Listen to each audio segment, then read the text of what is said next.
वंदे मातरम। आप सभी का नेटवर्क 10 में स्वागत है। मैं हूं संजय गिरी। हमारा खास कार्यक्रम चर्चाएं खास, और आज इस चर्चाएं खास में सवाल बड़ा है। जी हां, सवाल बड़ा होना भी चाहिए। उत्तराखंड की बात है और उत्तराखंड के अंदर जो सनसनी चल रही है और जिस तरीके से कांग्रेस आक्रामक हुई है, आखिर हुआ क्या है। आपको बताते हैं कि पतंजलि के प्रमुख रामदेव और आचार्य बालकृष्ण उत्तराखंड में योग, आयुर्वेद, जड़ी बूटी को बढ़ावा देने के लिए जाने जाते हैं। माना गया है कि उनके जरिए स्थापित पतंजलि केंद्र से काफी लोगों को रोजगार भी मिला है, खासकर उत्तराखंड के लोगों को भी। फिर ऐसी क्या बात हुई कि टूरिज्म को बढ़ावा दिए जाने के नाम पर किए गए टेंडर पर लोगों का आक्रोश भड़क गया। यहां तक कि सरकार का पुतला दहन भी किया जा रहा है। जॉर्ज एवरेस्ट एक ऐसा नाम जो हर उत्तराखंड का व्यक्ति जानता है, यहां तक कि विदेशों में भी जिसकी चर्चा होती है। बहुत ही खूबसूरत और सुंदर और साथ में ऐतिहासिक जगह है। 142 एकड़ की जमीन को लेकर आखिर ऐसा क्या है कि उत्तराखंड में पुतले तक फूकने लगे। यह एक बड़ा सवाल है और सवाल बड़ा है। और इसी पर आज हमारे साथ सभी खास मेहमान हैं। हमारे साथ प्रभा बंदूनी जी हैं, माफ कीजिएगा, प्रवक्ता है भारतीय जनता पार्टी। हमारे साथ नवीन जोशी जी हैं, प्रदेश महामंत्री हैं कांग्रेस। हमारे साथ शांति प्रसाद भट्ट जी हैं, नेता हैं उत्तराखंड क्रांति दल, लेकिन साथ में राज्य आंदोलनकारी भी रहे हैं शांति प्रसाद जी। और हमारे साथ प्रदीप कुकरेती जी हैं, राज्य आंदोलनकारी हैं। और हमारे साथ नीरज कोहली जी हैं, वरिष्ठ पत्रकार हैं। और साथ में सूरवीर सिंह भंडारी जी हैं, वो भी वरिष्ठ पत्रकार हैं। आप सभी लोगों का बहुत बहुत स्वागत है। मैं सबसे पहले नवीन भाई आप ही के पास आ रहा हूं, क्योंकि मामला कांग्रेस से संबंधित है। कांग्रेस ने बड़े जोर शोर से आज पुतले तक फूके हैं। आखिर क्या है जॉर्ज एवरेस्ट का मामला? क्यों कांग्रेस पर्यटन मंत्री का इस्तीफा मांग रही है? क्यों कांग्रेस कह रही है कि इसमें कुछ बड़ा घोटाला हुआ है? आखिर ऐसा क्या है? क्योंकि पतंजलि योग पीठ के बारे में कहा जाता है कि पतंजलि योग पीठ जो है वो उत्तराखंड के अंदर जड़ी बूटी और रोजगार को बढ़ावा देने के लिए जानी जाती है। योग को उन्होंने पूरे देश में, पूरे विश्व में एक नई पहचान दी है। जी नवीन जी। देखिए, जॉर्ज एवरेस्ट पार्क का जो घोटाला है, मैं समझता हूं उत्तराखंड के इतिहास का सबसे बड़ा घोटाला है ये। 142 एकड़ भूमि अर्थात 762 बीघा जमीन, ये मसूरी के अंदर रामदेव और बालकृष्ण जी की कंपनी है, राजस aero sports and adventure private limited, इसको दे दी गई। और इस भूमि को डेवलप करने के लिए 23 करोड़ रुपए इन्होंने बैंक से लोन भी लिया और इस भूमि की साज सज्जा करी। और 30,000 करोड़ रुपए की जिसकी मार्केट वैल्यू है, उससे भी ज्यादा मार्केट वैल्यू है, उसको 1 करोड़ रुपए सालाना किराए पर रामदेव और बालकृष्ण की कंपनी को दे दिया गया। सवाल यह उठता है कि जिस दिन ये इसको देते हैं रामदेव की कंपनी को, उसमें 1 करोड़ रुपए सालाना उनका किराया आता है। 23 करोड़ रुपए इन्होंने बैंक से लोन लेकर उसको डेवलप कर दिया। 15 साल में आपके पास सिर्फ 15 करोड़ रुपए आए। 8 करोड़ रुपए उसी दिन नुकसान में आ गए जिस दिन आपने इनको लीज में जमीन दी। और सबसे बड़ी बात है, इस जमीन को लीज पे लेने के लिए सिर्फ 3 कंपनी आई, और वो 3 कंपनी सिर्फ बालकृष्ण और रामदेव की कंपनी। इसमें जो नियम थे, जो शर्तें थी निविदा की, वो सिर्फ एक company Rajas aero sports and adventure private limited वो पूरा करती थी। और उसके अलावा जो 2 इनकी कंपनी थी, भारवा एग्री साइंस और प्रकृति ऑर्गेनाइजेशन प्राइवेट लिमिटेड, ये दोनों कंपनियां जो इसकी शर्तें नियम थी इसको पूरा नहीं करती थी। सारे नियमों को दरकिनार रखकर नवीन भाई, ये भी तो हो सकता है कि और किसी का इस जमीन में इंटरेस्ट ही ना हो। भाई वो नहीं आए लोग, उन्होंने सोचा कि यार छोड़ो, क्या करना है। 30,000 करोड़ रुपए की जमीन, हाँ, 1 करोड़ रुपए साल में दे रहे हैं। हाँ, जिसमें वहां पार्किंग के लिए 1,000 रुपए तो सिर्फ अंदर घुसने के ले लेते हैं और 200 रुपए एंट्री ले ले रहे हैं। और सरकार को ऐसा क्या है कि जितना पैसा नहीं आ रहा उससे ज्यादा डेवलप करके फ्री में इनको दिया जा रहा है। ये उत्तराखंड प्रदेश का सबसे बड़ा घोटाला है। हालांकि घोटाले बहुत हैं। कांग्रेस तो ये मांग करती है कि इसकी पारदर्शिता होनी चाहिए। जोन जोन सी कंपनी है, किसकी कंपनी है, और क्या आपने इसमें टेंडर जो निविदा आपने आमंत्रित की थी, और कितनी कंपनियां आना चाह रही थी, आपने जो नियम है उसमें छूट क्यों दी? क्या तीन ही कंपनियां जिसमें बालकृष्ण जी इसके साझेदार हैं, कंपनी के शेयर होल्डर है, एक ही आदमी की कंपनी है? ऐसा क्या सरकार को लालच आ गया कि 30,000 करोड़ की जमीन आप 1 करोड़ रुपए साल में दे रहे हैं? पर नवीन जी, ये इसका प्रदेश यूज के- क्या होगा भाई? अगर इसमें जड़ी बूटियों का काम हो रहा है या और भी ऐसे काम हो सकते हैं, तो रोजगार तो मिल ही सकता है उत्तराखंड के युवाओं को। सरकार ने की रोजगार मंशा तो यही रही होगी कि भाई इससे रोजगार रोजगार जनरेट हो। नहीं, क्या सरकार अक्सर है, सरकार अपने आप कोई इसमें कोई उद्यम नहीं स्थापित कर सकती? यहाँ के जो बेरोजगार युवा है उसको काम के लिए आगे नहीं बढ़ा सकती? क्या सरकार की कोई ऐसी योजनाएं नहीं है? हम तो आशा करते थे कि रामदेव जी उत्तराखंड के लिए और पैसा देंगे, क्योंकि विश्व विख्यात है, अरबों खरबों रुपए की संपत्ति इन्होंने जोड़ दी है। हम तो चाहते सरकार को भी ये मदद करेंगे, उल्टा सरकार को ये ठगने का काम कर रहे हैं। कांग्रेस ये मांग करती है कि इसकी सीबीआई जांच होनी चाहिए, या सुप्रीम कोर्ट की जो सिटिंग जज है उसकी निगरानी में एक जांच समिति बननी चाहिए जो इसकी जांच करेगी। पर और नवीन जो भाई, एक दोषी चीज अधिकारी बताइए भाई, कांग्रेस को ऐसा क्या लग रहा है कि इस जमीन का यूज कुछ और हो सकता है?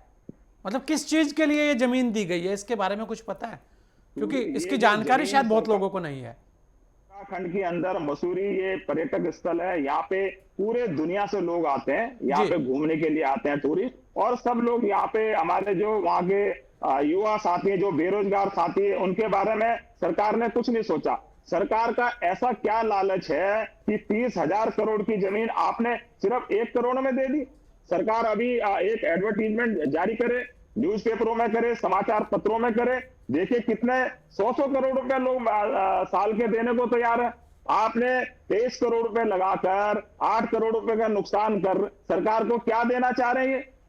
आम जनता की जेब में डकैती डालने का ये काम कर रहे हैं। रामदेव से, बालकृष्ण से उत्तराखंड की जनता को कोई फायदा होने वाला नहीं है। यहाँ के जो नेता हैं उनकी जेब भरी गई है, उसकी जांच होनी चाहिए, सीबीआई से जांच होनी चाहिए। इसी के उसमें हमने आज पूरे प्रदेश के अंदर जिला मुख्यालयों में हमारे कांग्रेस के कार्यकर्ता सड़कों पर उतरे हैं। हमने उत्तराखंड राज्य इसलिए नहीं बनाया था कि बाहर के मतलब आप सरकार और ये आपस में और कंपनियां मिलके उत्तराखंड को लूटने का काम करेंगे। हमने उत्तराखंड इसलिए बनाया था कि यहाँ से पलायन रुकेगा, यहाँ से बेरोजगारी खत्म होगी, यहाँ के जो बेरोजगार साथी उनको यहाँ पे रोजगार से जोड़ने का काम करेंगे। क्या सरकार के पास ऐसी कोई नीति नहीं थी कि सरकार किसी बेरोजगार को दे देती? क्या उत्तराखंड के लिए या और जो आपने निविदा आमंत्रित करी है, किसी को इसके बारे में जानकारी थी? कांग्रेस तो ये भी मांग करती है कि आज तक प्रदेश के अंदर जितनी भी भूमि है आपने लीज में दी है उसको सार्वजनिक करें, श्वेत पत्र आप जारी करें, इसमें जनता के सामने आप इनको रखिए ना। आपने कितनी जमीन कौड़ियों के भाव में लोगों को दी है और क्या क्यों दी है? क्या उससे कितना यहाँ पे रोजगार मिलेगा, कितना इन्वेस्टमेंट यहाँ से आएगा, सरकार को कितना फायदा होगा?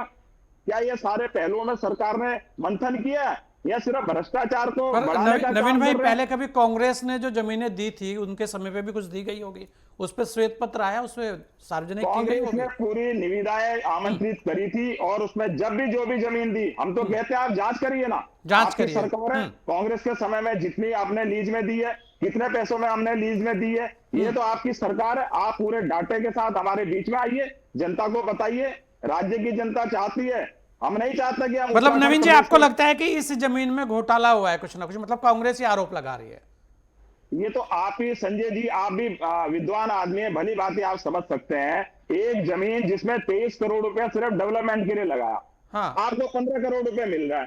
तो इसमें कोई भी एक आदमी, जो अनजान आदमी भी हो गया, अज्ञान आदमी भी होगा, वो भी जान सकता है कि सरकार को इससे मिल क्या रहा है। सरकार को तो पहले दिन 8 करोड़ का नुकसान हो रहा है।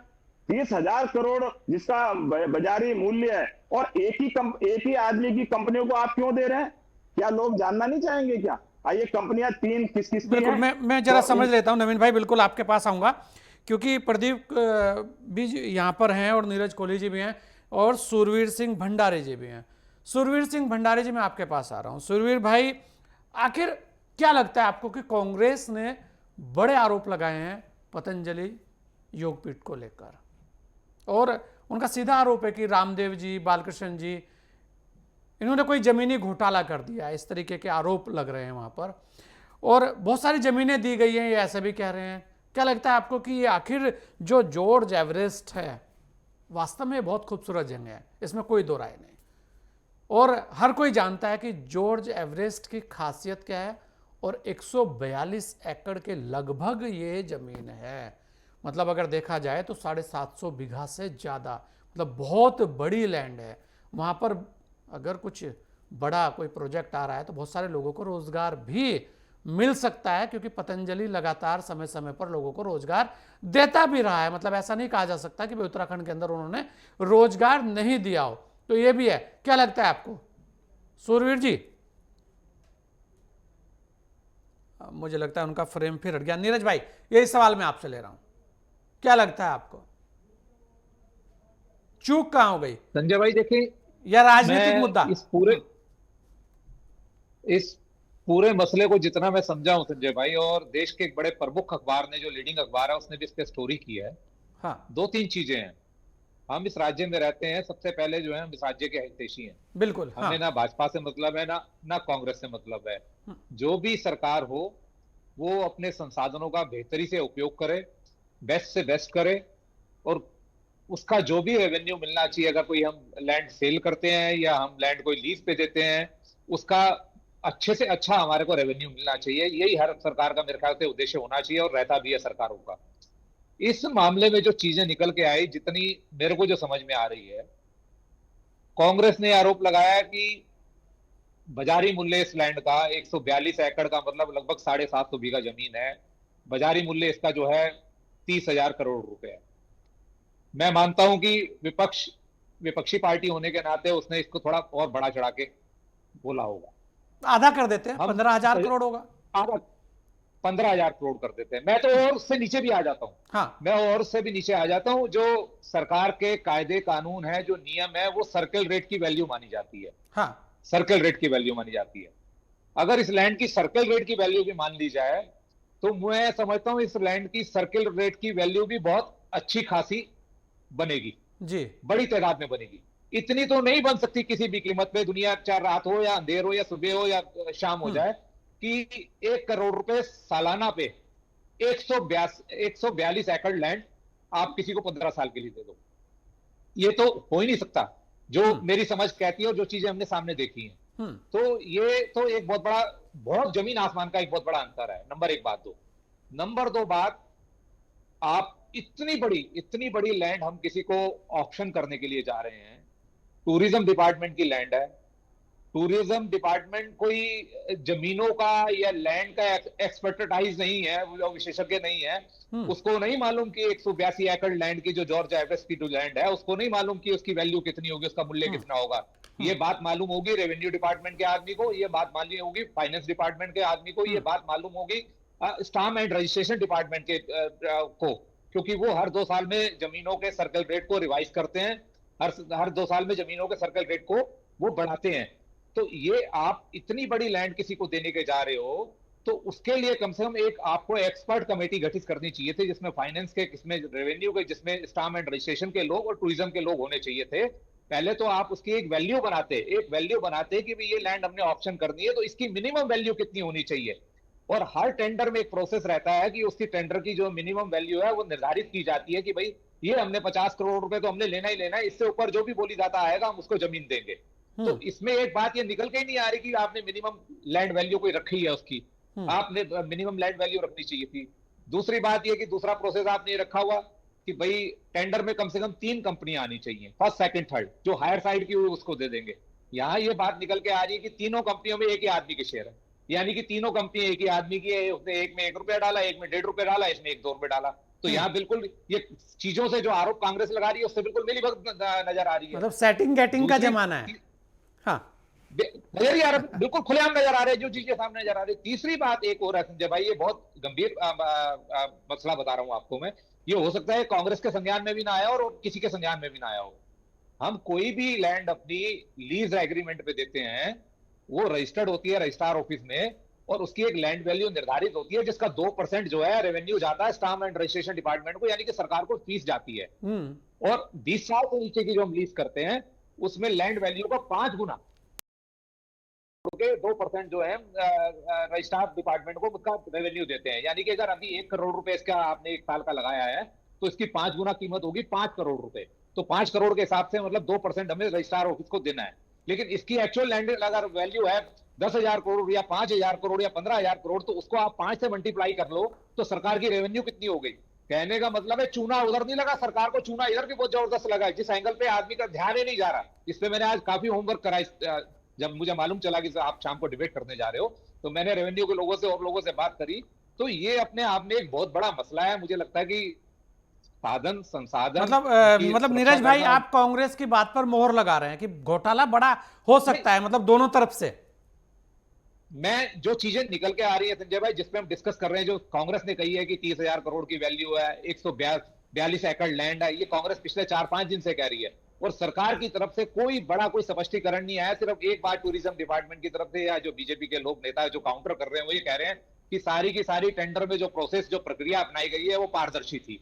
3 कंपनी आई, उसमें से हमने एक हायर साइड की कंपनी को दे दिया। तो मुझे लगता है इतनी बड़ी डील में ये जवाब जो है बहुत बोना जवाब है, ये बहुत छोटा जवाब है।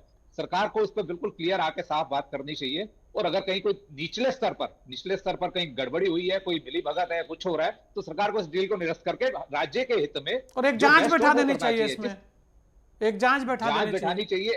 हाँ संजय भाई, जिस चीज से हमारे को 5,000 करोड़ 500 करोड़ या 2,000 करोड़ मिल सकता है, उस डील में अगर हमें 15 करोड़ रुपए मिल रहे हैं, तो खजाने को किसको चोट लग रही है? सरकार के खजाने को चोट लग रही है ना। सरकार का क्या, ये तो जनता का खजाना है, ये तो जनता के खजाने को सीधी सीधी चोट लग रही है। पहले उत्तराखंड के अंदर हालात बहुत अच्छे नहीं रहे हैं, आपदा ने बहुत ज्यादा त्रस्त कर दिया है, लगातार आपदाएं आ रही हैं, पहले ही बहुत सारी चीजों की आवश्यकता है। तो मैं एक एक कदम पहले से पहले ही से फूक के चलना चाहिए। और इतनी बड़ी चीज कोई नजर आ रही है तो इसमें बहुत उच्च स्तरीय जांच की जरूरत है। और डील में कहीं भी कोई गड़बड़ी हुई है, जो चीजें निकल के आ रही है, अगर इन पे मोहर लगती है तो ये डील निरस्त होनी चाहिए। और ये हायर साइड में आप इसको ऑप्शन करें, जॉर्ज एवरेस्ट एडवेंचर स्पोर्ट्स के लिए आप इतनी बड़ी किसी को लैंड दे रहे हो, दुनिया की कंपनी आ जाएंगी संजय भाई। एक बार आप डालिए तो सही वेबसाइट पे कि हम ये लैंड देना चाहते हैं, देखो कितनी दुनिया की इतनी बड़ी कंपनी टूट के पड़ेगी। नहीं, वैसे रामदेव जी की बड़ी कंपनी है वो, तो उत्तराखंड के अंदर पहले उनके पास बहुत सारी जगह है। शांति प्रसाद जी से मैं ले लेता हूं, क्योंकि शांति प्रसाद जी सभी को बड़े गौर से सुन रहे हैं। शांति भाई, क्या लगता है आपको कि इस मामले में, क्योंकि बाबा रामदेव या बालकृष्ण वेद जी, पतंजलि योगपीठ अपने आप में देश का एक बड़ा नाम है, अगर ऐसे मामलों में उत्तराखंड जैसी छोटी सी जगह जो उनका गृह क्षेत्र माना जाएगा, क्योंकि भाई सारा का सारा कारोबार तो उत्तराखंड से ही है और उत्तराखंड के अंदर ही सब लोगों ने उनको जमीनें पहले से ही दी हैं, ऐसा नहीं है कि कोई ये जमीन नहीं है, उनके पास तो कांग्रेस के समय में भी जमीनें दी गई थी और उन्होंने यहाँ रोजगार भी दिया है, जो लोगों को लगता भी है, लोग कहते भी हैं ऐसा। और अब इस मामले को लेकर यह जरूर खड़ा हो गया है एक सवाल कि क्या वास्तव में इस तरीके की और भी लैंड्स किसी और को दी गई हैं? क्या वास्तव में, यहां पे एक बड़ा सवाल यह भी बनता है शांति प्रसाद जी, कि जो बात नीरज जी ने कही कि चलिए मामला दूसरा था कि ये तो देना लेना हो गया, लेकिन रेवेन्यू डिपार्टमेंट को भी एक बड़ा चूना लगता दिख रहा है, जैसा कि ये लोग बता रहे हैं। क्या लगता है आपको कि इसके पीछे क्या है? क्या वास्तव में ये एक बड़ा घोटाला है? क्या वास्तव में इसकी एक बड़े स्तर पर जांच होनी चाहिए?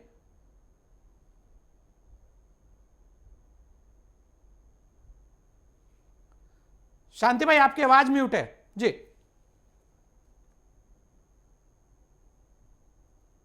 हाँ बोलिए, आवाज नहीं आ रही आपकी शांति भाई जी।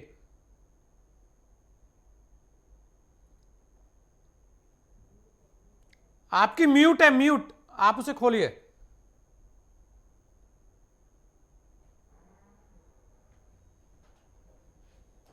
हेलो, मुझे लग रहा है आपकी आवाज एक बार देख लीजिए शांति भाई। मैं सुरवीर जी के पास जा रहा हूं इतना।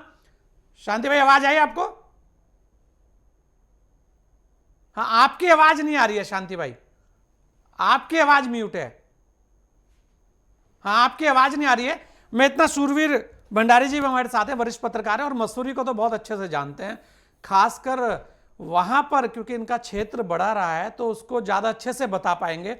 सुरवीर भाई, क्या लगता है आपको इस जॉर्ज एवरेस्ट जैसे ऐतिहासिक जगह को लेकर जो आज विवाद सामने आ रहे हैं, वो बहुत बड़ा सवाल खड़ा कर रहे हैं कि आखिर ऐसी चूक टूरिज्म पर्यटन विभाग से कैसे हो गई। क्या वास्तव में पर्यटन विभाग में कुछ चल रहा है, क्या निचले स्तर पर कोई सेटिंग गेटिंग हुई है, या कहानी कुछ और है। जी भंडारी जी। जी नमस्कार संजय जी, बहुत बहुत नमस्कार आपको और धन्यवाद कि आपने बहुत इंपॉर्टेंट और बहुत वाइटल इश्यूज पे आज जो है डिबेट करवाई है। और डिबेट में जितने पैनलिस्ट हैं उनको नमस्कार कर रहा हूँ। और मेरे साथी नीरज कोहली जी ने तो बहुत अर्थमेटिकली सारी चीजें रख दी, लेकिन मेरा बड़ा कंसर्न ये है कि चूंकि मैं जब मसूरी में पढ़ता था तो हम लोग जॉर्ज एवरेस्ट हाइकिंग और ट्रैकिंग के लिए जाते थे जी। और उस समय वहां पर जॉर्ज एवरेस्ट की एक ऑब्जर्वेटरी थी जहां से जॉर्ज एवरेस्ट जो है पूरे अपना एवरेस्ट के जो हिमालय की चोटियां था उनका जो उन्होंने तो वहां से जब पूरा नजारा देखने को मिलता है तो पूरा सब कुछ देखने में आ जाता है। मतलब वो एक तरीके से ऐसा टॉप है कि जहां पे दूरबीन लेके खड़े हो जाओ तो आपको देहरादून से लेके चारों तरफ सब कुछ नजर आ जाएगा क्या हो रहा है। जी एग्जैक्टली सर, मैं बिल्कुल आपसे बिल्कुल सहमत हूँ।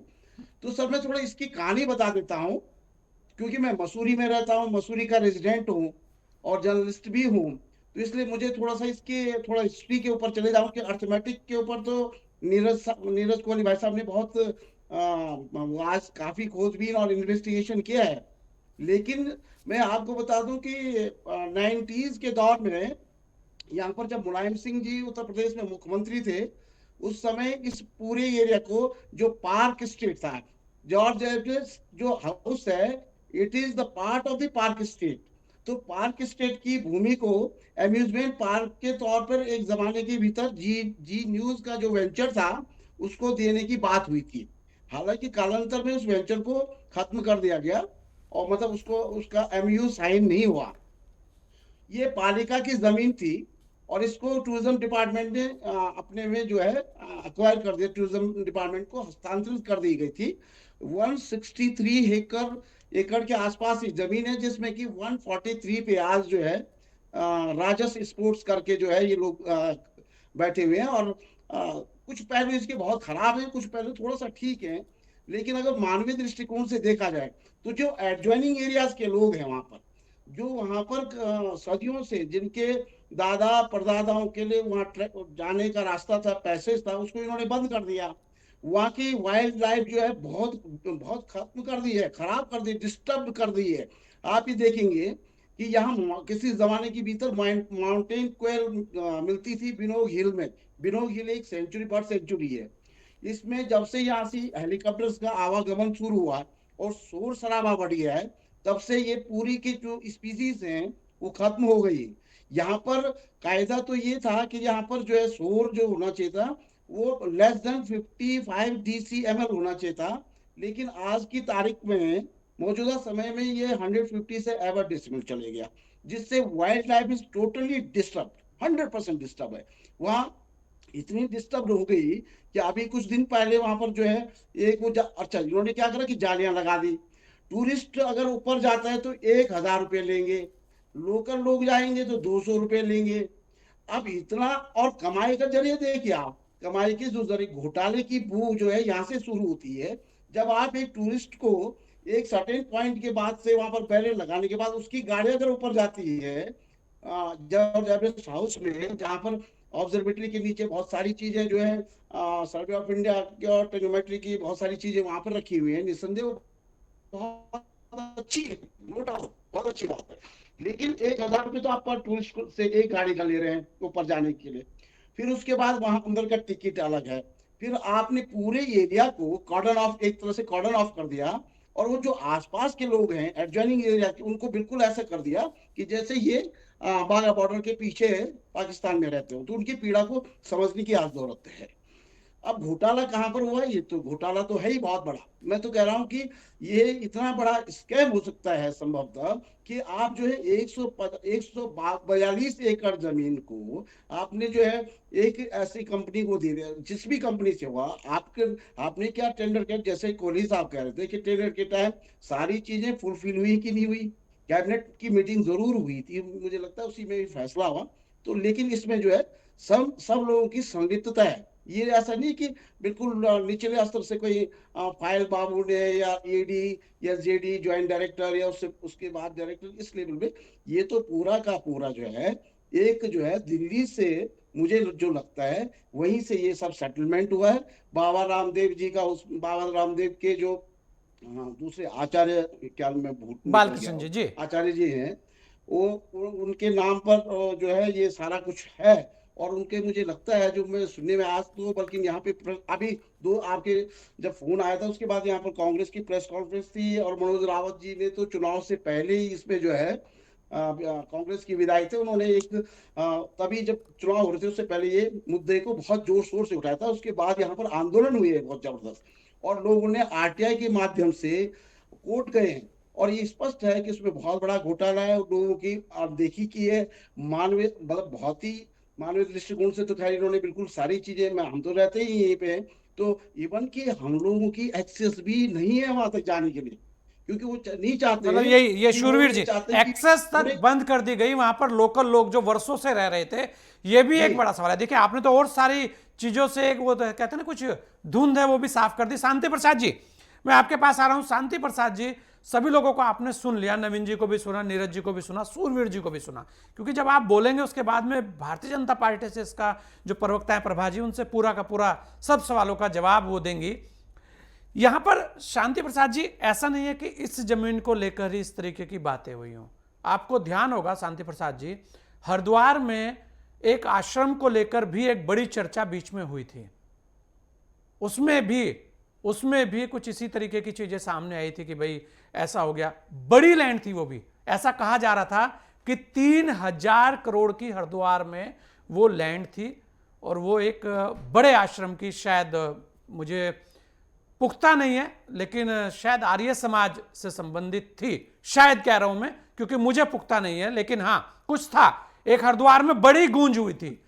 और उससे पहले आपको ध्यान हो तो यमकेश्वर के अंदर भी कुछ इसी तरीके की बातें हुई थी कि वहां पर भी बहुत सारी लैंड ले ली गई है, और वहां पर भी बहुत सारी चीजों में ऐसा ही चल रहा है। ये बहुत सारी चीजें ऐसी हैं जो बहुत बहुत करते करते अब बहुत ज्यादा हो गया। शांति प्रसाद जी, ऐसा क्या है कि उत्तराखंड की जमीन पर हर कोई नजर गड़ाए बैठा है? जी देखिए संजय जी, बात को समझने की जरूरत है। उत्तराखंड राज्य बना क्यों था, किनको संरक्षित करने की जरूरत थी, और किनके संसाधनों को बचाने की जरूरत थी। यदि इसके मूल में जाएंगे तो राज्य बनने के बाद ठीक इसके विपरीत सत्ताओं ने काम किया। ये जो आज की खबर है ये आश्चर्यजनक खबर नहीं है। कांग्रेस ने भी कमोवेश वही हाल किया। जिंदल ग्रुप को जो है अल्मोड़ा में जमीन बेच दी। और जिस आश्रम का आप नाम ले रहे हो, इनमें दोनों राष्ट्रीय पार्टियों की संलिप्तता थी। और अभी हरिद्वार में कूड़ेदान के नाम पर 40 करोड़ का घोटाला हुआ भाजपा के शासनकाल में। ऐसे ही देहरादून के अंदर तमाम नगर निगम की जमीनों में भाजपा के नेताओं ने कब्जे करके दुकानें, होटल बना लिए। कहने का मतलब है, सत्ताओं का दुरुपयोग कर जिस तरीके से उत्तराखंड को नोचा जा रहा है, यह उसी की परिणति है कि बाबा रामदेव भगवा पहनकर जोगी बने थे, उसके बाद वो कब जो है दवाओं के विक्रेता बने, उसके बाद कपड़ों के विक्रेता बने, फिर योगों के बड़े धनवान हुए, और अब पर्यटन में भी घुस गए। और ये तमाम काम इन्होंने सत्ताओं के इर्द गिर्द रहकर लाभ लिया, सत्ता किसी की भी रही हो। जिस जॉर्ज टाउन की बात चल रही है, यहाँ पर आपको बता दूं संजय जी, हमने यहाँ 1 सप्ताह धरना दिया।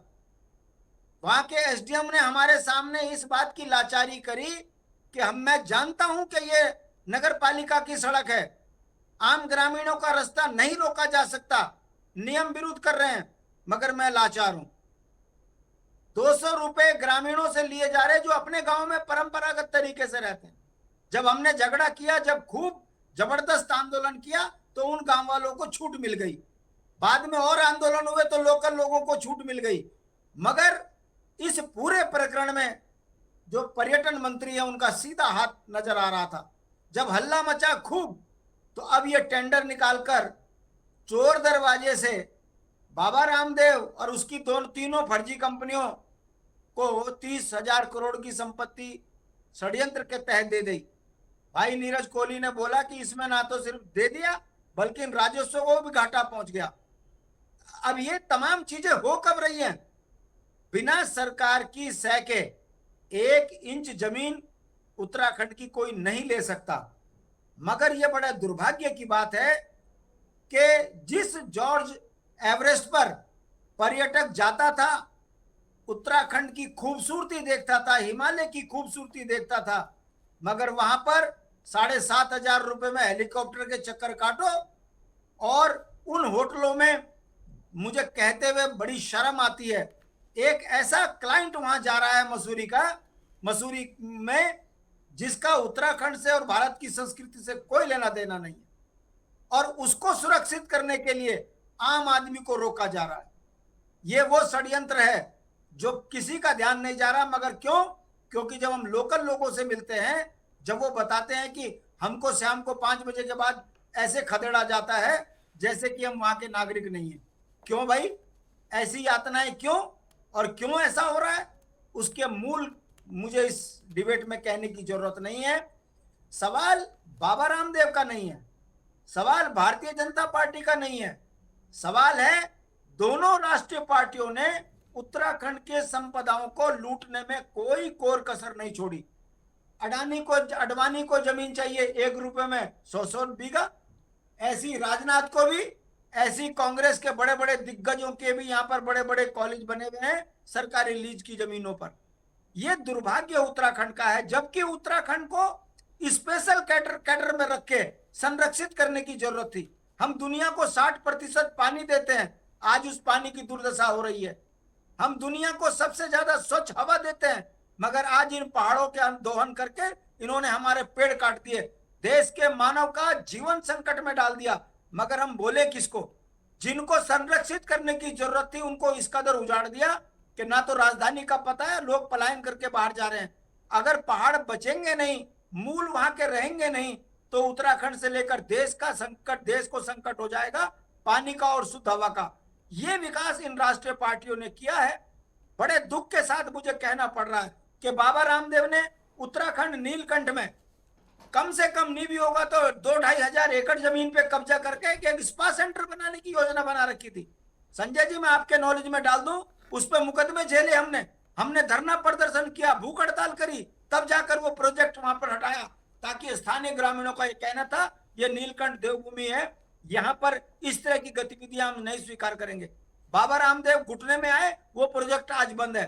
मगर वर्तमान सरकार बाबा रामदेव को माला के से लेकर तमाम यमकेश्वर की सरकारी जमीनों को बाबा रामदेव के नाम कर उत्तराखंड को जिस तरीके से नोच रहे हैं भाजपा वाले, झंडे कभी धर्म के नाम पर, कभी भगवा के नाम पर शांति प्रसाद जी, बाबा रामदेव जी, शांति प्रसाद जी, मैं कह रहा हूं कि बाबा रामदेव जी लगातार अगर ये रोजगार भी आपको दे रहे हैं। वो तो कहते हैं कि हम उत्तराखंड को सबसे ज्यादा रोजगार देते हैं, वो कहते हैं रेवेन्यू सबसे ज्यादा हम उत्तराखंड को देते हैं। संजय भाई मैं आपको बता दूं कि बाबा रामदेव हरियाणा वालों को रोजगार देता है, उत्तराखंड वालों को 5,000 रुपए की दिहाड़ी देता है, और काम कराने के बाद पैसा नहीं देता। रामदेव की गुंडागर्दी देखनी है तो पतंजलि के अगल बगल के गांव के लोगों से पूछिए, जिनकी जमीनों पे कब्जा कर लिया, वो अपनी जमीन नहीं छुड़ा पा रहे बाबा रामदेव से।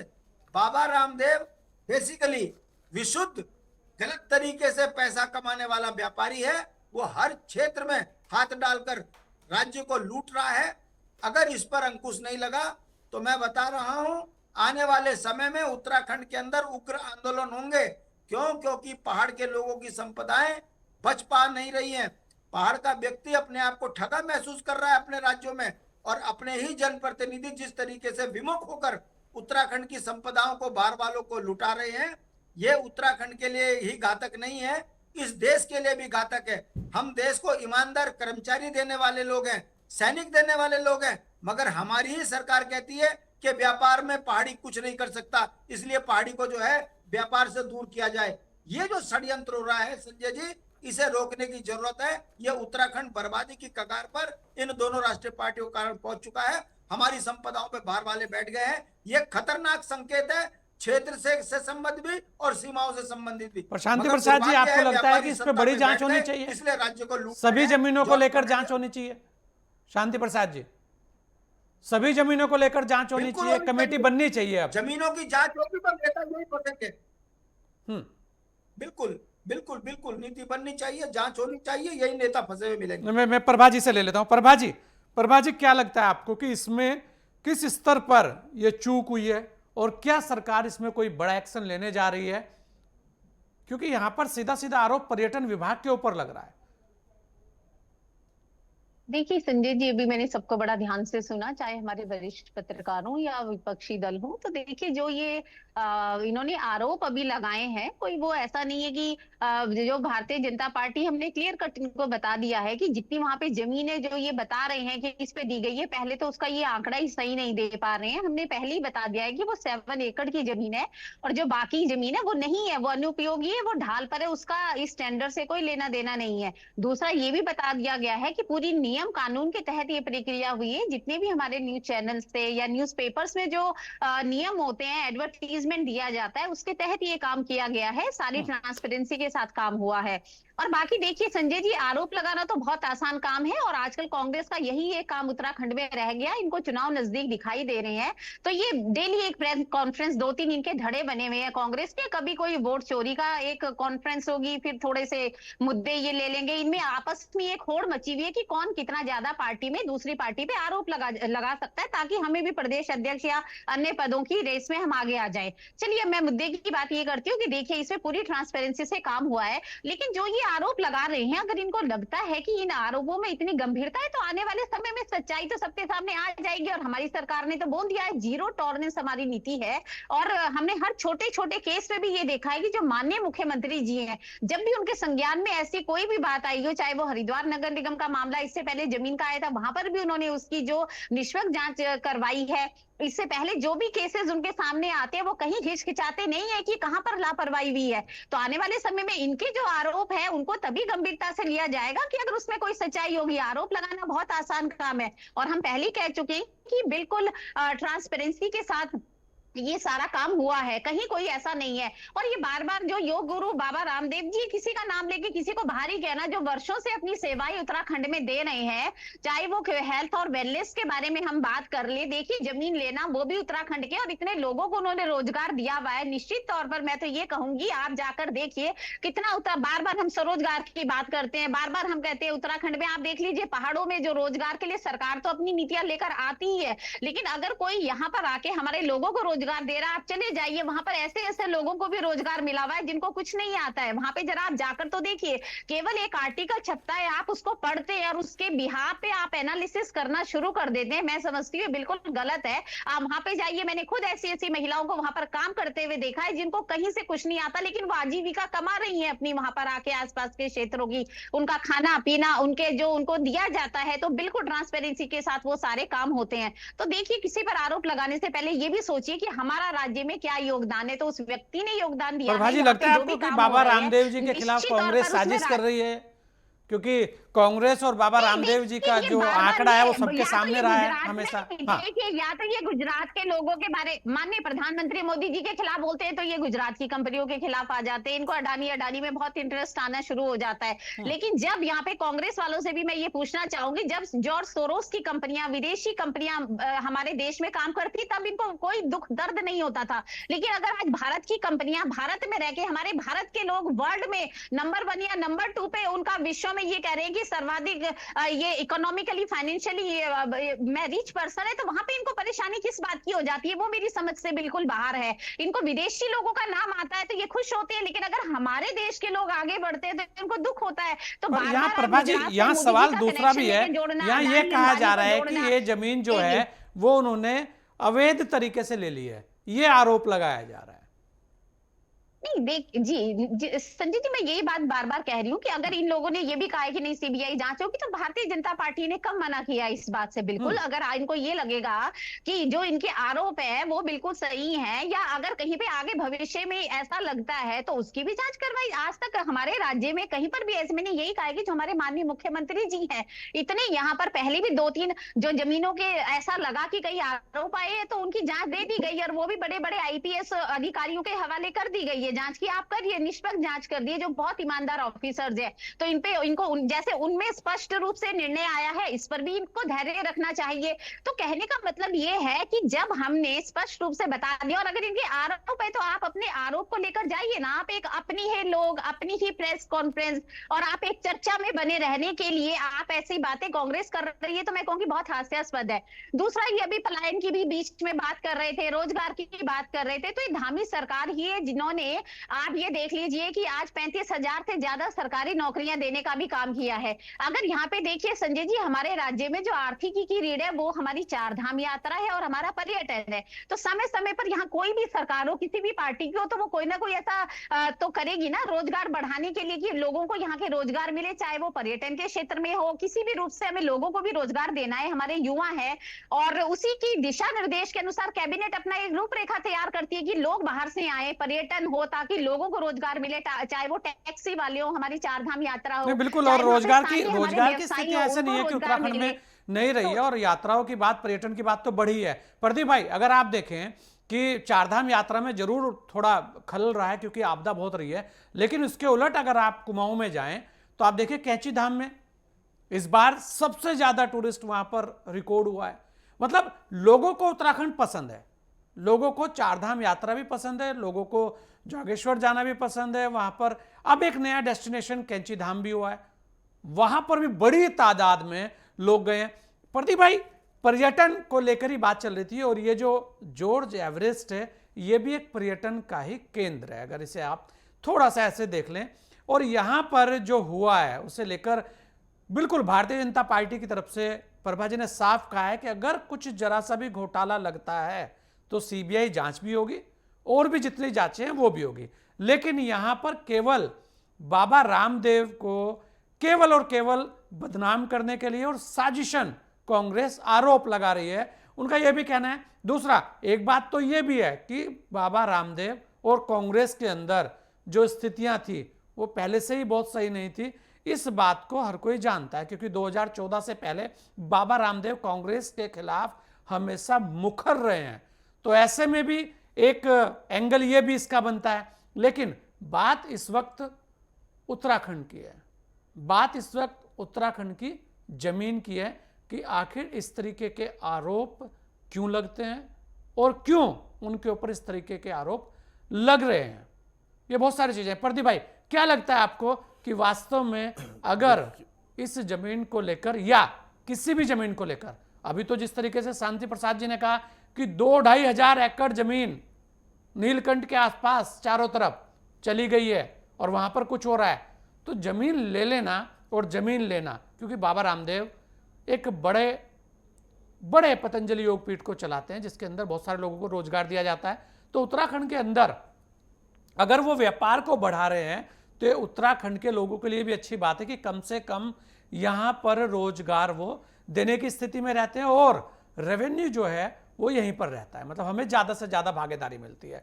तो ऐसे में किसी भी उद्योगपति को घेर लेना साजिशन, वो भी ठीक नहीं है। क्या लगता है आपको प्रदीप जी कि आखिर मामला क्या है, माजरा क्या है और इसके पीछे क्या साजिश लगती है? प्रदीप भाई। संजय जी, बहुत बेहतरीन आपने जो है मुद्दा हमेशा की तरह आज एक और इम्पोर्टेंट विषय आपने रखा है। पहले तो मैं क्षमा चाहता हूं क्योंकि मुझे 3 किलोमीटर आने में 25 मिनट लग गया। आप यहां के शहर की व्यवस्था देख सकते हैं कि हमारी ट्रैफिक व्यवस्था कहाँ है, लॉ एंड ऑर्डर कहाँ जा रहा है। विधायक खुद डीजीपी से मिलने जा रहे हैं और मतलब मैं कह नहीं सकता हूँ, ये मुझे नहीं कहना चाहिए। ये आपके चैनल के माध्यम से और भारतीय जनता पार्टी की जो प्रभा बंदूनी जी हैं, इस बात को ये अपने कार्यकारिणी में और भी सरकार में रखेंगे कि भाई ऐसी व्यवस्था क्यों है। अब रही बात जमीन की, तो ये इतिहास गवाह है इस बात का कि जर जोरू जमीन जो है हमेशा से विवाद रहा है और इसने जो है अच्छों के बीच में खाई फाँट दी है। मुझे इस बात को कहने में कोई गुरेज नहीं है। अगर मैं दैनिक प्रक्रिया में, जैसे अगर माननीय मुख्यमंत्री मुझे मिलते या मैं मिलूं या ऐसे कोई होती इस तरह का कोई आदान प्रदान होता, तो मैं मुख्यमंत्री के नज़दीक जो भी अच्छे जो एक शुभचिंतक होते हैं, चाहे राज्य हित में या मुख्यमंत्री के हित में, तो डेली अखबारों की जो मुख्य अखबारों की जो हेडिंगें होती हैं वो 5, 10 और 15 करोड़ से कम या 5, 15, 20 लाख से कम, 40 लाख से कम भूमि घोटाले और उसकी नकबजनी कह लीजिए या कब्जाबंदी कह लीजिए या धोखाधड़ी कह लीजिए, ये डेली अखबारों की हेडिंग होती हैं और नामचीन अखबारों की हेडिंग होती हैं। तो अगर रेवेन्यू मिनिस्टर और रेवेन्यू सेक्रेटरी सीरियस होते उन अखबारों की कटिंग को लेके, तो वो 100% यहां पे नीचे तहसीलदार स्तर तक, जिलाधिकारी स्तर तक इस पे डंडा देते कि हमें इसकी रपट चाहिए, ये हो क्या रहा है। अब आ जाइए बड़े खेल की बात। बड़े खेल में मैं रामदेव जी की, मैं इस बात को, वो कम से कम पब्लिक में कहने के लिए ये हो रहा है कि वहाँ 5,000 काम कर रहे, 3,000 काम कर रहे, 10,000 काम कर रहे हैं, तो वो इस बड़े घालमेल में अगर कोई 10-20 बीघा या कितने हेक्टेयर जमीन दबा रहा, वो शायद लोग एक बार के लिए इग्नोर कर जाएंगे। लेकिन सत्यता ये है कि उत्तराखंड के अंदर इन चीजों को लेके पॉलिसी मैटर कभी ढंग से हुआ ही नहीं है।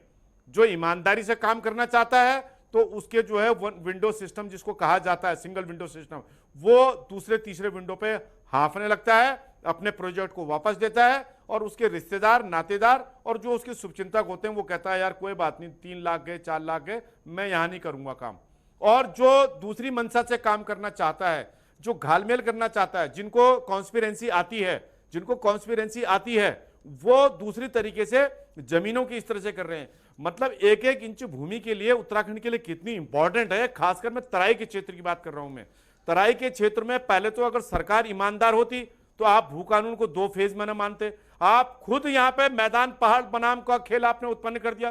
कौन सलाहकार है सरकार के, कौन है रेवेन्यू मिनिस्टर, पर्यटन मंत्री, मतलब मैं ये देख रहा हूं कि ऑल इन वन।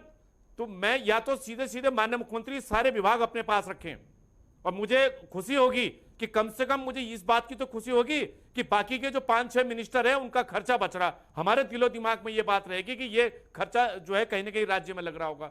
स्वास्थ्य मंत्री यहां ठीक नहीं, शिक्षा मंत्री यहां ठीक नहीं, पर्यटन मंत्री यहां ठीक नहीं, मैं किस मिनिस्टर का नाम लूं मैं यहां पे। और हर जगह माननीय मुख्यमंत्री जा रहे हैं। भाई माननीय मुख्यमंत्री हर जगह जा रहे हैं, उसमें काबिले तारीफ तो ठीक है, लेकिन आउटपुट एक आदमी कितनी देगा। वो दिल्ली भी जाएंगे, यहां भी जाएंगे, हमसे भी मिलेंगे, जनता से भी मिलेंगे और सचिवों की बैठक भी लेंगे। अब आ जाइए अधिकारियों पे। अधिकारी कितनी ईमानदारी से कितना काम कर रहे हैं। रोज के रोज जिस तरह के जमीनों के झाले हो रहे हैं, जॉर्ज एवरेस्ट का मामला पिछले 1.5-2 साल से आग पकड़े हुए है, उस पर ईमानदारी से क्यों नहीं इंक्वायरी की गई। महाराज जी क्यों नहीं उस पर टेबल टॉक करते हैं। आप खाली बाहर प्रवचन देने जा रहे हैं विदेशों में, असम में, राजस्थान में, मध्य प्रदेश, गुजरात में। ये उत्तराखंड में आपने मिनिस्ट्री क्यों ले रखी है।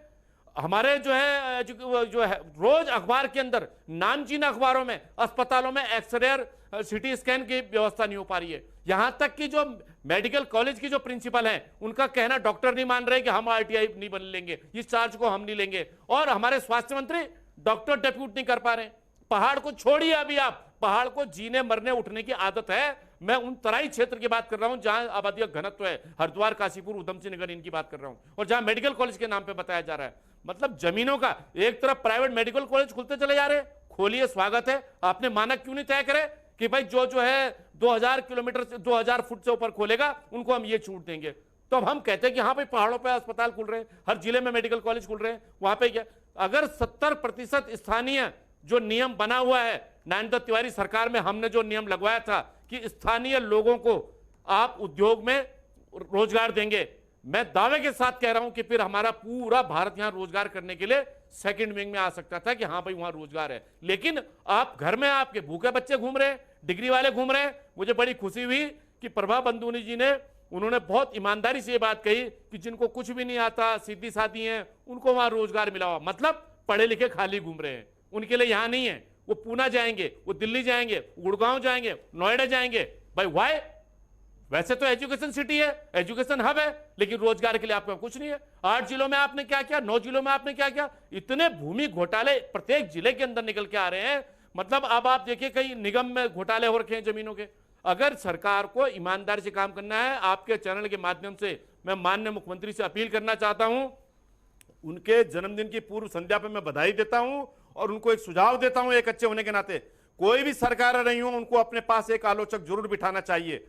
वो आलोचना उस दृष्टि से होनी चाहिए कि सरकार पब्लिक में ये संदेश गलत जा रहा है, ये संदेश अच्छा जा रहा है। तो वो चीजें माननीय मुख्यमंत्री को मैं आपके चैनल के माध्यम से जन्मदिन की बधाई देता हूं अपनी पूर्व संध्या पे, और उनको कल सुझाव देता हूं कि वो ये कहें कि तमाम जो ये चर्चाएं चल रही हैं उसको लेके मैं रेवेन्यू सेक्रेटरी को लेके ये एक बनाने जा रहा हूं। और आपने अभी तक कैबिनेट विस्तार, मुझे 1.5 साल पहले हमने उनसे कहा था कि आप अपने मिनिस्ट्री में बदलाव कीजिए, सारे कपड़े बदल डालिए, आप नए युवा चेहरों को मौका दीजिए। ये एक वैसे भी मौका होता है जब केंद्र में जिस प्रकार से मोदी सरकार हो या कोई भी मनमोहन सरकार रही हो, समय आने पे 2.5 साल दूसरे को 2.5 साल मौका देती है। और तमाम इतने इलेक्ट्रॉनिक चैनलों में लॉ एंड ऑर्डर को लेके, तमाम चीजों को लेके इतना होता है, चाहे पक्ष हो विपक्ष हो। सबसे बड़ी बात होती है कि जब सत्ता पक्ष भी उस पर सवाल खड़े करना लगता है ना, तो ये समझ लीजिए कि स्थिति अच्छी नहीं है। प्रदीप भाई आपको अब लगता क्या प्रदीप भाई कि वास्तव में जॉर्ज एवरेस्ट जो है वो, क्योंकि उत्तराखंड की ऐतिहासिक शान भी है, ऐसा नहीं है कि जॉर्ज एवरेस्ट कोई एक जगह का नाम है केवल और उस पर कोई भी चीज होगी और सभी चुप हो जाएंगे। आपको लगता क्या है कि अब जॉर्ज एवरेस्ट को लेकर तस्वीर साफ करनी चाहिए, कहीं ना कहीं बाबा रामदेव जी को आकर भी बोलना चाहिए कि भाई ये साजिशन सारी चीजें हो रही है, हमारे पास ऐसा कुछ नहीं है, हम उत्तराखंड में रोजगार की बात करते हैं, उत्तराखंड में सबसे ज्यादा रेवेन्यू हम देते हैं। संजय भाई, मैं फिर वही कह रहा हूं कि आज की हेडिंगों को देखते हुए, आपकी इस महत्वपूर्ण चर्चा को देखते हुए, जिसको हजारों लाखों व्यूवर्स देख रहे हैं, और ये यहां नहीं देखा जा रहा है, ये राष्ट्रीय राजधानी में हमारी जो है केंद्र सरकार भी इस पर मॉनिटरिंग कर रही है, देख रही है, और दूसरी प्रदेश की सरकारें भी आज को देख रही हैं। इसमें माननीय मुख्यमंत्री को तत्काल संज्ञान लेना चाहिए कि भाई ये जॉर्ज एवरेस्ट का मैटर अभी तक क्यों बार बार हाईलाइट हो रहा है, इसकी इंक्वायरी सेटअप कीजिए। आप आसपास की भूमि का क्यों नहीं जांच हो जाती है, धारी देवी के आसपास की जांच क्यों नहीं हो जाती है, टिहरी क्षेत्र के डैम के चारों तरफ की क्यों जांच नहीं हो जाती है, आप जो है अभी आपने जो है कैंची धाम का नाम लिया, उसके सराउंडिंग में क्यों नहीं जांच हो जाती है। मतलब यहां किसी चीज का जिक्र इसलिए चलाया जाता है, कुछ अधिकारी इतने चालाक हैं यहां पे कि वो उस चर्चा या उस खड़े कर देते हैं कि भाई हम इस चीज का नाम लगा, क्यों, पैसा लगा हुआ है यहां पे उन लोगों का। हमें अगर हमारी मंशा ये है कि आइए रोजगार के लिए काम करिए, और पहले भी यही होता था, अब भी यही होता है, लेकिन खाली आओ, अटैची करो और गोलमोल करके निकल जाओ, ये नहीं चलेगा। जो भी उद्योग धंधा हो वो स्थापित होना चाहिए, ताकि वो स्वयं भी अपने उसको कारोबार में तरक्की करे, राज्य का नाम रोशन करे, टैक्स भी दे और यहाँ के स्थानीय लोगों को रोजगार मिले। उसमें हमने कहीं भी तराई और मैदान की बात नहीं करी है, लेकिन सरकार स्वयं तराई और मैदान की बात करके भू कानून नहीं लेके आ पाई। मूल निवास गायब कर दिया आपने, स्थानीय निवास। मैं आपको 1 सेकंड में आपको एक टाइम लेता हूं।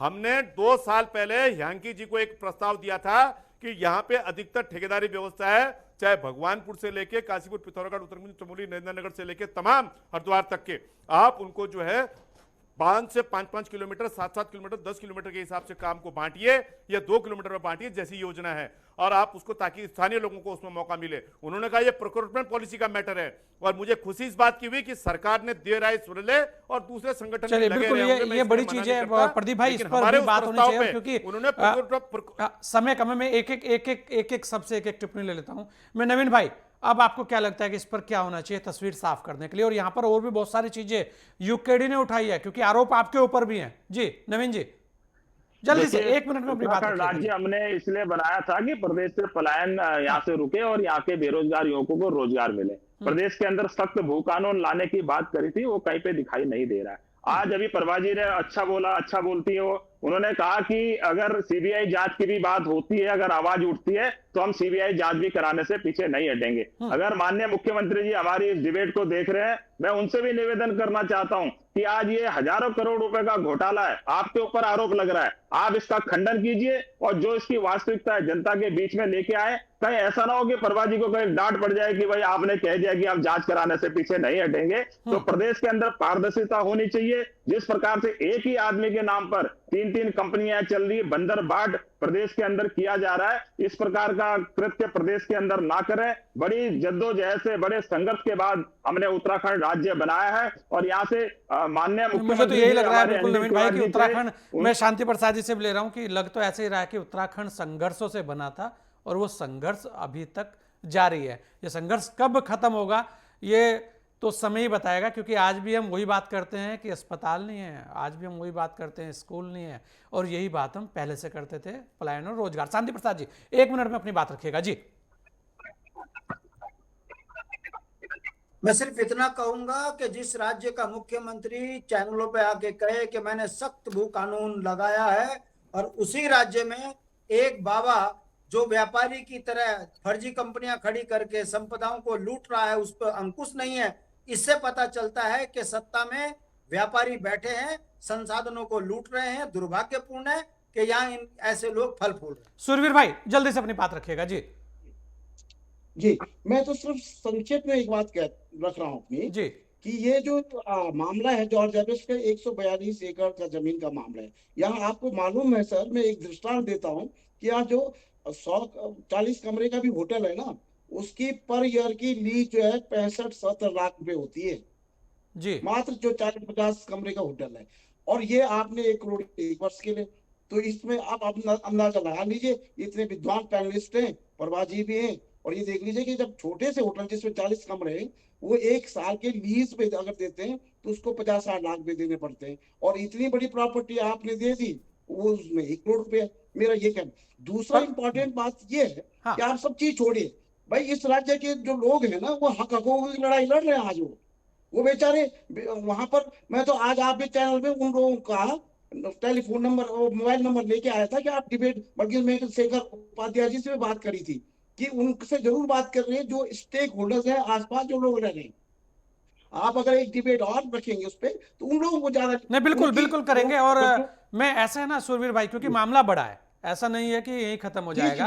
अब की बार बात होगी उन्हीं लोगों की जो लोग वास्तव में इससे प्रभावित है। और मैं शांति प्रसाद जी से भी कहूंगा कि उसमें जरूर आएंगे और अपनी तैयारी के साथ आएंगे। प्रभा जी बताइए क्या कहेंगे आप जी। जो बात सुरवीर जी ने कही है उस पर भी जांच होनी चाहिए कि वास्तव में जो वहां आसपास के लोग हैं जिनके रास्ते बंद कर दिए गए हैं, आखिर क्यों। देखिए संजय जी, जो पहले तो मैं कांग्रेस के ये जो आरोप है उनका खंडन करती हूँ। ये बिल्कुल ही निराधार है। जब हमारी सरकार ने बता दिया है कि हर चीज ट्रांसपेरेंसी से हुई है तो वो हुई है, लेकिन मैंने ये कहा है कि आने वाले समय में अगर लगेगा तो उन चीजों को भी देखा जाएगा और जनता के समक्ष उनको लाया जाएगा। दूसरा मैं कहूंगी जो वहाँ के स्थानीय लोग हैं, हमारे माननीय मुख्यमंत्री जी तो देखिए, चाहे आपदा प्रदेश में आई भी हो, चाहे कोई भी समस्या हमारे लोगों की हो, हर समय जनता के साथ खड़े रहते हैं, जनता के सुख दुख के वो भागीदारी बनते हैं। और जनता ने यही कारण है कि आज हमारे माननीय मुख्यमंत्री जी को प्रदेश में नंबर 1 स्थान मिला है, माननीय मुख्यमंत्री धामी जी को अब तक के 25 वर्षों के कार्यकाल में। तो इसीलिए है कि भारतीय जनता पार्टी ट्रांसपेरेंसी से काम कर रही है। और आने वाले समय में चुनौतियां हमारे सामने हैं, मैं ये नहीं कह रही हूँ चुनौतियां हैं अभी भी, लेकिन अगर हम इनका कंपैरिजन करेंगे पिछली सरकारों की तुलना में, तो हमारी सरकार ने, चाहे वो पहाड़ों के लिए काम करना हो, स्वास्थ्य हो, शिक्षा हो, सड़क हो, बहुत अच्छा काम करने का काम किया है। तो मैं धामी सरकार की प्रशंसा करती हूँ। भाई बस एक लाइन में अपनी बात रखेगा प्रदीप भाई। ये भी सरकार मुस्तैदी से काम करेगी, ये मैं यहाँ से आश्वासन देना चाहूंगी। नहीं बिल्कुल प्रदीप भाई, बस एक लाइन में अपनी बात रखिएगा कि संघर्ष खत्म होगा। हाँ बिल्कुल, मैं आपके चैनल के माध्यम से माननीय मुख्यमंत्री से मेरी अपील है कि आप युवा मुख्यमंत्री हैं, जितनी सक्रियता आप और सब्जियों में दिखा रहे हैं, आपको तत्काल ये जितनी हमारे हेक्टेयरों की जमीन है, चाहे वो जॉर्ज एवरेस्ट की हो चाहे ये कंपनी की हो, क्योंकि इसमें एग्जाम्पल है किसी भी चीज के लिए यहाँ कंपटीशन के लिए 4-4, 5-5 आदमी नहीं, सैकड़ों आदमी अपील कर रहे हैं। और ऐसी बात क्या हुई कि खाली एक ही कंपनी के आदमी ने 3 कंपनियां बना के यहाँ अप्लाई कर। चलिए यही सवाल है और यही सवाल बढ़ा है प्रदीप भाई, इसी पर जांच की बात होगी क्योंकि समय खत्म हो गया है। आप सभी लोगों का बहुत बहुत धन्यवाद। अगली बार फिर मिलेंगे ऐसे ही किसी खास विषय के साथ, क्योंकि मामला उत्तराखंड में जॉर्ज एवरेस्ट का है और ये आज गरमाया हुआ है।